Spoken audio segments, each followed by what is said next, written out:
আসসালামু আলাইকুম। নিউটনীয় বলবিদ্যা রাজশাহী বোর্ড 2023।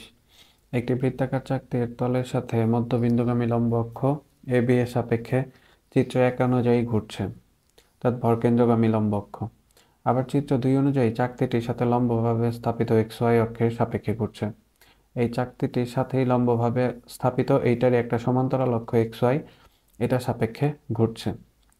তো প্রথম চিত্র চক্রগতির ব্যাসার্ধ নির্ণয় করতে বলা হয়েছে। M এর মান দেওয়া আছে, আর এর মান দেওয়া আছে।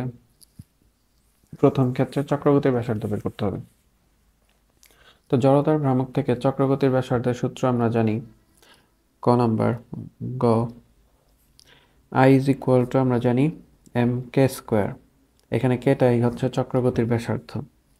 তাহলে k স্কোয়ার এটা ইজ ইকুয়াল টু লেখা যায় I ডিভাইড m।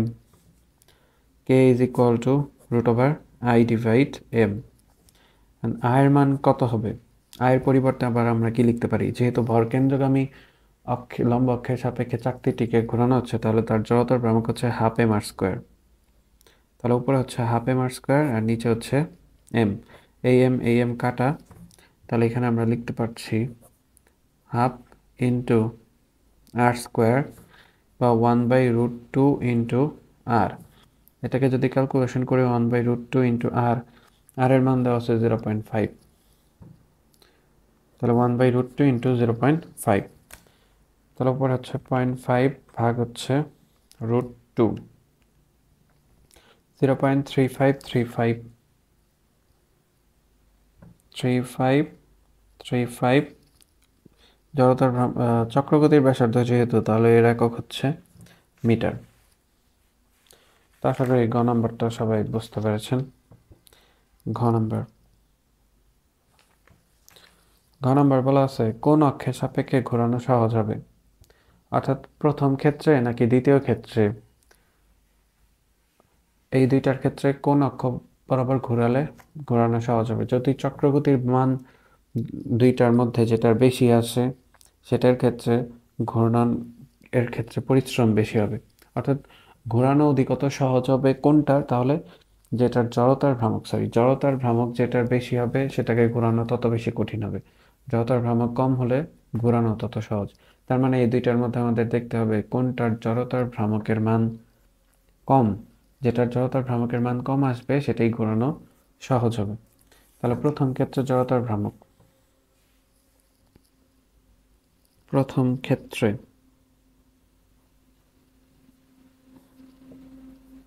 I1 এটা is equal to half M R square. চাকতির ভরকেন্দ্রগামী লম্ব অক্ষের সাপেক্ষে ঘোরালে সেক্ষেত্রে জড়তার ভ্রামকের সূত্র half M R square. M এর মান দেওয়া আছে 2 কেজি আর এর মান দেওয়া আছে 0.5, তার উপর স্কোয়ার। 2 কাটা, 0.5কে স্কোয়ার করলে 0.25 আসে। তাহলে 0.25 কেজি মিটার স্কোয়ার। জড়তার ভ্রামকের একক হচ্ছে কেজি মিটার স্কোয়ার। দ্বিতীয় ক্ষেত্রে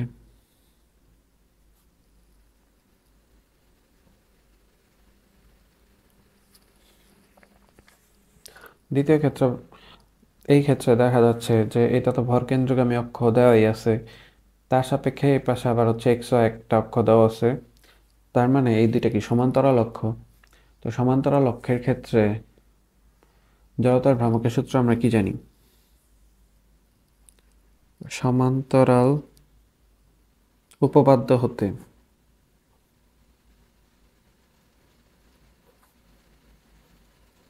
তাতে জড়তার ভ্রামক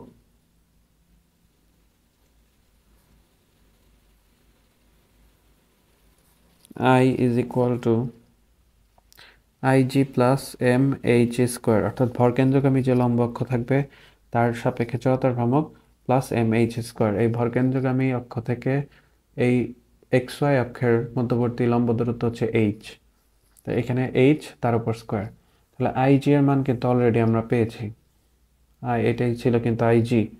তাহলে আইজি এর মান 0.25 প্লাস এম এর মান 2 ইন্টু এইচ এর মান হচ্ছে কোশ্চেনে দেওয়া আছে 0.25, তাহলে এখানে হবে 0.25 তার উপর স্কোয়ার। এই দুইটাকে যদি ক্যালকুলেশন করি তাহলে 0.25 যোগ 2 ইন্টু 0.25 স্কোয়ার, 0.375 0.375। তাহলে প্রথম ক্ষেত্রের জড়তার ভ্রামক আসছে 0.25 কেজি মিটার স্কোয়ার, আর দ্বিতীয় ক্ষেত্রের জড়তার ভ্রামক আসছে 0.375 এত কেজি মিটার স্কোয়ার। তাহলে দ্বিতীয় ক্ষেত্রে জড়তার ভ্রামক বেশি, প্রথম ক্ষেত্রে জড়তার ভ্রামক কম। তাহলে প্রথম ক্ষেত্রে জড়তার ভ্রামক কম বিধায়